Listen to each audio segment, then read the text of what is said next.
African best club. If he does, he does. Oh, yes.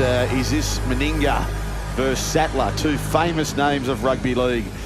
Perth Bears tabled monster $6 million offer for Gold Coast Titans player, star player, Jayden Campbell via Peter Bedell and the Courier Mail. Ooh. Good on you, JC. The Bears see him as the face of their expansion after ruling out Cameron Munster. Here's what the Knuckles of Heroiness says. What I've learned over time is that new clubs obviously have a clean canvas with the salary cap, and going after a marquee player is really important. The Bears are a threat to every club, but with Jayden, we have to ensure there will be progression for him and a lot of upside. We have to back ourselves to provide that and not be too concerned what a new club is going to offer to under the salary cap. We have to keep him under the cap, simple as that. We've put a lot of work into our salary cap, and Anthony LaFranchi, the recruitment boss, has done an amazing job. I know Jayden loves the club, and we would love to keep him here at the Titans for life. Well done, Sats, and well done on learning Chat GPT as well. Yes. You've either rung Claude or, no, you know, Beck's written this one. Beck Sattler. Beck's just sat there and said, what are you trying to say here, Scott? And he's going, I don't know, they just keep stealing our players. Right, well, let me do this. What I've learned. You'd hate us saying that. The trading hour, the renewable, built to last, choose wood, the ultimate renewable. So there you go, folks. That's tough. I mean, tough. Jayden Campbell, I think he's a terrific player. This is only his first year at 7 he's played. Is it a bit of a risk offering a kid $6 million for a position he's only just sort of getting used to? So what are we saying? $6 million for 5 years? Yeah, 1.2. It's a massive yardstick to start your franchise, right? Going Jayden Campbell's 1.2. But aren't you like? I mean, the greatest respect to him. I agree he's a talent, but isn't Nathan Cleary just a couple $100,000 away from that? What's he at? Yeah. Well, he's at 1.3, whatever it is. But wouldn't you think what the Dolphins did with Katoa? So they got him as an 18-year-old. They gave him $300,000, $400,000, which was big at the time for an 18-year-old who hadn't played first grade. We've seen what he can do. That hasn't, I suppose, that model has worked. Are the Bears going to be patient enough to go through that? I just feel that $6 million. Let's talk about it as a whole. I think $6 million is a bit too much for a kid who, no doubt, is potentially could be a star, but I just don't think that's money well spent. Okay, right. I don't want them to get into. If I were the Titans, and Matty might agree. He's in Turkey at the moment. Yep. Hope he's not lying on that big slab of marble.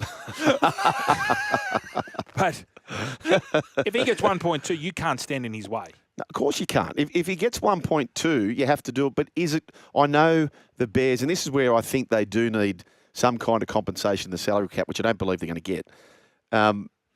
If you're paying Jayden Campbell 1.2, or say, let's use Tino as an example as well.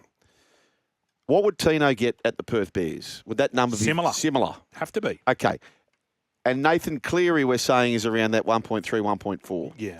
So where I'm going to is, Brian, the Gold Coast were within an absolute bees of winning the wooden spoon. They were actually equal on points. Yeah.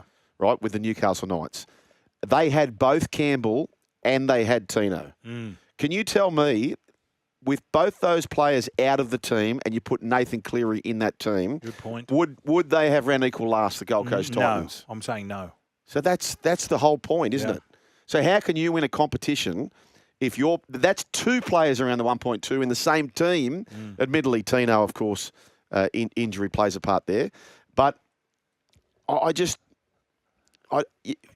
how can you compete if you're paying that sort of money for those players? The Titans can't get into a bidding war at 1.2. But are we pretty sure Nathan Cleary with that identical squad, with no Campbell, with no Tino, they don't run last, do they? I don't think they do, no. I really don't think they do. So you think the Titans have to choose between Campbell and Tino here? Because there's interest of both players, right, with Perth. And that money is next TV deal, new salary cap sort of? Brooks, 27. Brooks, you have to, it hurts. You can't keep them all. Yep. To be a sustainable business like the Melbourne Storm and the Panthers over the years, you have to make it such a great experience to play at that club, and you have to just pay them market value. Yep. You cannot, as soon as you start breaking the bank, this is the history of the poor clubs. You can't do that. It's just you're giving those good clubs too much an advantage to run home with Joel and Fletch. Sorry, that's what Sats is saying here. Sorry, Beck's saying here. Andrew Wenker. NRL Transfer Update. Catch the Run Home YouTube channel on YouTube. Hit subscribe and turn on notifications and get inside the studio. Okay, who said this, folks? I won't be having anything to do with R360 moving forward. Well, Peter Bedell reveals all in the Courier Mail. Clinton Tchaikovsky, a leading NRL player agent, has cut ties with R360 negotiations to avoid a 10-year ban imposed by the ARL Commission on anyone linked to the Rebel League. Speculation arose after Tchaikovsky facilitated the releases of stars, the clients in Ryan Pappenhausen from Melbourne, Zach Lomax from Parramatta, prompting rumours they were headed to R360. Tchaikovsky confirmed earlier talks with R360, but now denies steering players toward the breakaway competition, insisting he has ended all involvement. I'm absolutely respectful of the NRL's position. There is a 10-year ban in place for agents who take players to R360, and I don't want to do the wrong thing and cop a 10-year ban. I am not hiding the fact I had some discussions with the R360 on behalf of my clients, but I was merely doing my job at the time. That's a great answer.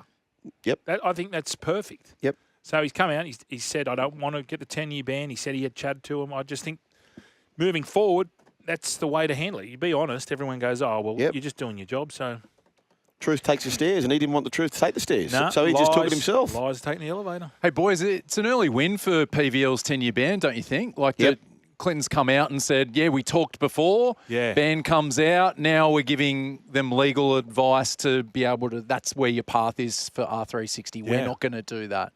I think thinking about PVL's big threat projects, racing Victoria v, Sydney, that's a doable conquest.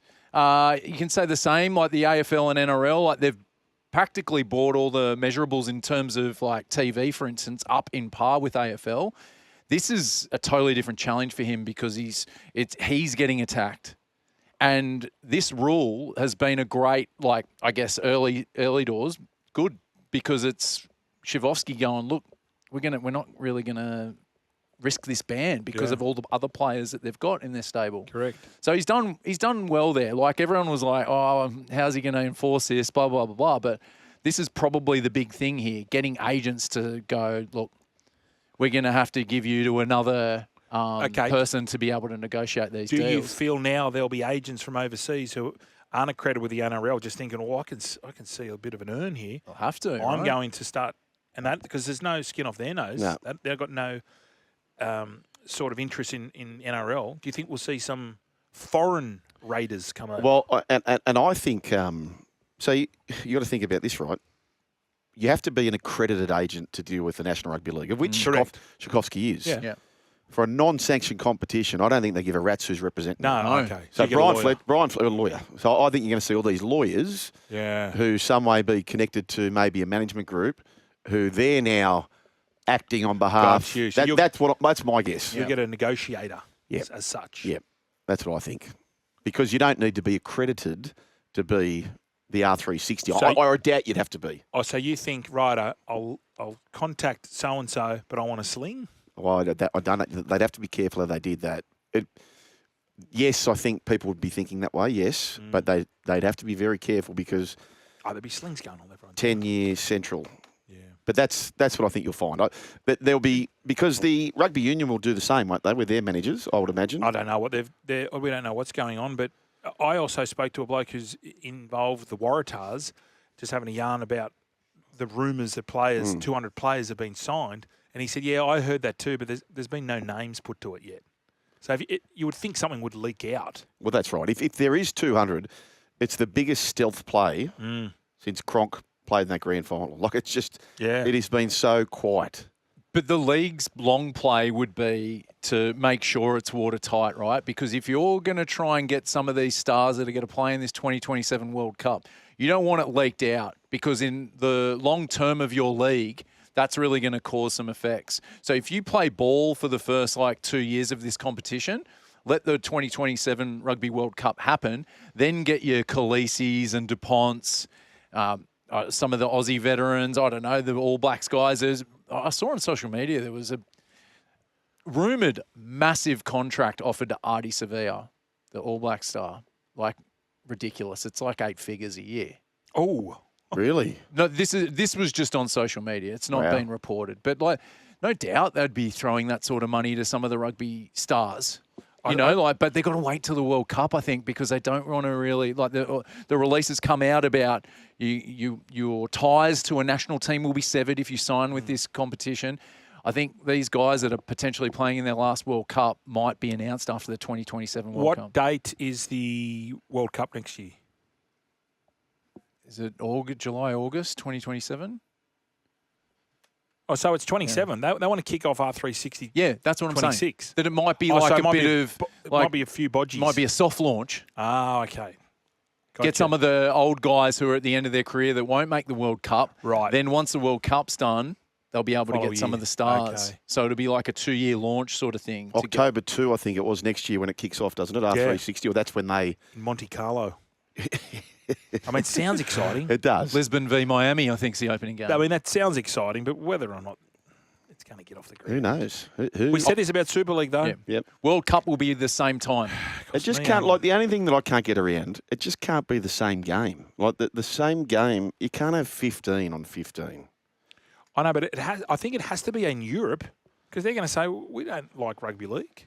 We want it's rugby union. Tyndall's not... Mike Tyndall, who, by all reports, is the face. He's like the Greg Norman. Yeah. He wants rugby union. He's a rugby union background. Did Super League not have to have so many different things to the ARL? But Kick-off, winners I think they had to have a number of different things to not be like a copyright issue or something. Was that in play? Is that why some of the rules were different? No, I just think it was to be Point of difference. to be different. Yeah, okay. All right. 1300 01 1170, text 0457 736 736. He does go on to say that he will be still managing Zach and Paps when it comes to NRL matters, but if they are doing anything with R360, my suggestion was that they get legal advice. Those players are aware of how I feel. If they want to pursue R360, I've advised them to get a lawyer who can represent them in that space. There you go, Brian. I'm helping them with other rugby competitions around the world. We'll look at Europe and Japan and other options, except for R360. Yeah, we mentioned early in the week that the Bunnies will be under a bit of pressure to sign Keon Kalamatangi, with the Eels being interested in the Kangaroos' services. South have just 3 players signed beyond 2027. So that's Cam Murray, prop Tavita Totola, and back row Lachlan Hubler. Now, when we say that, we did learn recently that the NRL website, they don't include options. So there may be players with options, but to our knowledge, Cameron Murray, Tavita Totola, and Lockie Hubner, they are locked in beyond 2027. So South have 7 players coming off contract in 2026. So you've got Ashton Ward, Cody Walker, Jamie Humphries, Jai Gray, Kalamatangi, Sean Kepi, Mawala, Graham Torfa. Meanwhile, like Bennett, South have a whopping 20 players coming off contract in 27. So Latrell Mitchell, Campbell Graham, David Fafita, who's just landed there, Jack White and Jai Arrow, Jayden Sullivan, Tallis Duncan. So with that in mind, Brian, they need to start getting a bit of ink to paper ASAP. So let's do today's edition of Bunch of Rankers. On the run home with Joel and Fletch, it's time for a bunch of rankers. All right, Brian, we've sort of given 2.5 each year. Yeah. What are the top 5 priorities for the Rabbitohs? We sort of agree on the top 3, I feel. But I'm going out wide. Number 5. Oh, okay. Number 5. So I'm going Ashton Ward. Yes. I've seen enough of this kid to say that he's a first grader. Yep. 1, he's brave in defence. He's had the experience now. I know he's little. That's the knock on him. People are saying, oh, he's little. When Luke Keary first started, everyone was saying, no, he's too little. Yep. I think you got that story. And I was in the box with Bob Fulton. Yeah. And I said, he said, no, he's too small. Yep. And I got the media guide, and I said, Bozo, he's the same height as Cooper Cronk. And he goes, where's he from? And I said, Ipswich. He said, not for much longer. So they do fill out, right? And I don't know, he's that short, Ashton Ward. No, but he's just very slight. Yeah. But the coming of age game, I think, who was it he laid on a couple? Might have been against, was it against the Eels? when Jai Gray went berserk and was saving try. Anywho, I like this kid, so I've got him and number 4, Tallis Duncan. Sorry. Brian. Far out. Number 4. I'm not used to this rankers. We're ranking. 6 foot, tourist says, Ashton Wood. Yeah, he's very slight kid. Yeah, but he'll fill out. Yeah, but I just like the cut of his jib, as they say. I like your number 5. So your number 4? Number 4, Tallis Duncan. Yep. Get him signed. He's played Prime Minister's 13. He's a try scorer. He put him out in the centres. We had a chat to him when he was on Matty's show. This is off air. And he goes, I don't really like playing centre, but when Wayne asks you to do it. Well, he went out and scored 3 tries. Yeah, he's a try scorer. He's a back rower, Yep. but can play in the centres. I think he's a gun. He's a good kid. I just feel that they're 2 players that they need to keep and build around. I agree with both. Let's do number 3. Number 3. Look, he's rejected R360, we believe. He's just a player. This kid, he was leading the Dally M's. Jai Gray will be the fullback for South. They'll finally cut ties with the Latrell Mitchell experiment there at fullback. His best football has always been in the centres. Latrell Mitchell. Jai Gray, he's just come up with too many big performances not to be having a very good career. So Wayne, at the start of last year, said, yeah, Latrell, he's going good, Jai Gray, but when Latrell comes back, he's my fullback. And this is a bloke who's been around the traps. He now realises that you can't have him playing 6. You can't have him coming off the bench. He needs to be there. For one thing, he motivates the other players. The way he charges back when he retrieves the ball, and when he gets back in the defensive line and he's running as fast and hard as he can. He's what is he? 5'8", 5'9"? 100%. And he could have a Pappenhausen career. He could go and do something like that. Mate, some of his try savers too. I was about to get to that. So that's a good choice, Shug. Number 2.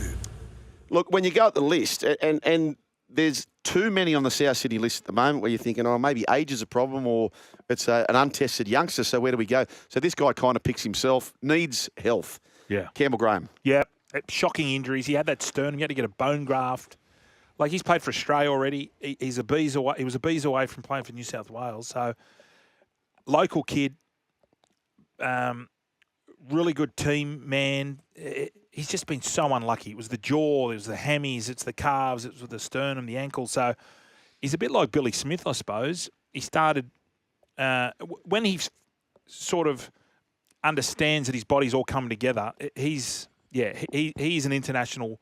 He's a representative player. Oh, absolutely. Now, just with him though, and it is a bit Tom Turbo-ish, where they're such big, gangly, huge bodies and.